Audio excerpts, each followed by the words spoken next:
গাজর স্বাদে অত্যন্ত সুস্বাদু, পুষ্টিকর। এটি শীতকালীন সবজি। এটি সারা বছরই পাওয়া যায়। কাঁচা ও রান্না দুভাবে এটি খাওয়া যায়। এটি সবচেয়ে গুরুত্বপূর্ণ উপকারটি হলো দৃষ্টিশক্তি বৃদ্ধি পাওয়া যায়। এছাড়াও এটির আরও অনেক স্বাস্থ্যগত সুবিধা রয়েছে। সঠিক পদ্ধতিতে গাজর চাষ করতে পারলে প্রচুর লাভ পাওয়া যায়। আজকের এই ভিডিওটিতে গাজর চাষের পদ্ধতি নিয়ে বিস্তারিত আলোচনা করব। পুরো ভিডিওটা দেখতে থাকুন। তার আগে গ্যাসরুটস ফার্মিং ইউটিউব চ্যানেলে আপনাকে স্বাগত জানাই। গাজরের বীজ বপনের সময় আশ্বিন থেকে কার্তিক, অর্থাৎ মধ্য সেপ্টেম্বর থেকে মধ্য নভেম্বর মাস বীজ বপনের উত্তম সময়। এছাড়াও বর্তমানে গাজর চাষ সারা বছর ধরেই করা যাচ্ছে। মাটি ও জমি তৈরি। জল নিষ্কাশনের ব্যবস্থা আছে এমন বেলে দোআঁশ ও দোআঁশ মাটি গাজর চাষের জন্য উপযোগী। গাজর চাষের জন্য ভালোভাবে চাষ ও মই দিয়ে জমি তৈরি করতে হবে। জমির মাটি ঝুরঝুরে করে তৈরি করতে হবে। গাজরের বীজ সারিতে বপন করাই ভালো, এতে গাছের যত্ন নেওয়া সহজ হয়। গাজরের বীজ খুব ছোট ছাই বা মাটির গুঁড়োর সাথে মিশিয়ে বপন করা ভালো। এর জন্য ভালো বীজের সাথে ভালো শুকনো ছাই ও মাটি মিশিয়ে বপন করা যেতে পারে। বীজের হার ও বীজ বপনের দূরত্ব।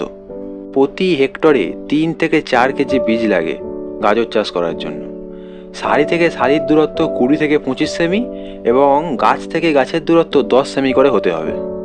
গাজর চাষের উন্নত জাতগুলি হলো পুসা কেশর, পুসা মেঘলি, পুসা জমদগ্নি ইত্যাদি। উল্লেখযোগ্য চাষগুলো করতে পারলে প্রচুর ফলন পাওয়া যায়। সার প্রয়োগ পদ্ধতি। গাজর চাষের জন্য গোবর সার, ইউরিয়া, টিএসপি, এমওপি সার প্রয়োগ করা হয়। প্রতি হেক্টর চাষের জন্য 10 টন গোবর সার প্রয়োজন হয় এবং 150 কেজি ইউরিয়া, 125 কেজি টিএসপি ও 200 কেজি এমওপি সার প্রয়োজন হয়। সম্পূর্ণ গোবর সার ও টিএসপি ও অর্ধেক ইউরিয়া ও এমওপি সার জমি তৈরির সময় প্রয়োগ করতে হবে।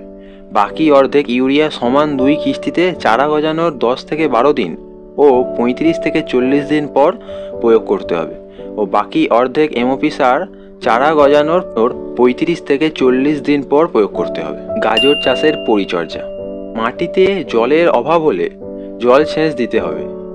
সেচের পর জো এলে নিড়ানি দিয়ে চটা ভেঙে মাটি আলগা করে দিতে হবে। আগাছা জন্মালে অবশ্যই তা দমন করতে হবে। গাজর চাষের জন্য মাটিকে আলগা রাখা খুব দরকার। ফসল সংগ্রহ। চারা গজানোর 70 থেকে 80 দিন পর সবজি হিসাবে গাজর খাওয়া হয়, তোলার জন্য উপযুক্ত হয়। গাজর চাষ ঠিক মতো করতে পারলে হেক্টর প্রতি গাজরের ফলন 20 থেকে 25 টন হতে পারে। আজকের এই ভিডিওটি এই পর্যন্তই। ভিডিওটি ভালো লেগে থাকলে লাইক করুন। চ্যানেলটিতে নতুন হয়ে থাকলে সাবস্ক্রাইব করে রাখুন। কোনো কিছু জানার থাকলে কমেন্ট করতে পারেন। আপনার আত্মীয়দের মধ্যে ভিডিওটি শেয়ার করে দিন। পুরো ভিডিওটা দেখার জন্য আপনাকে অসংখ্য ধন্যবাদ।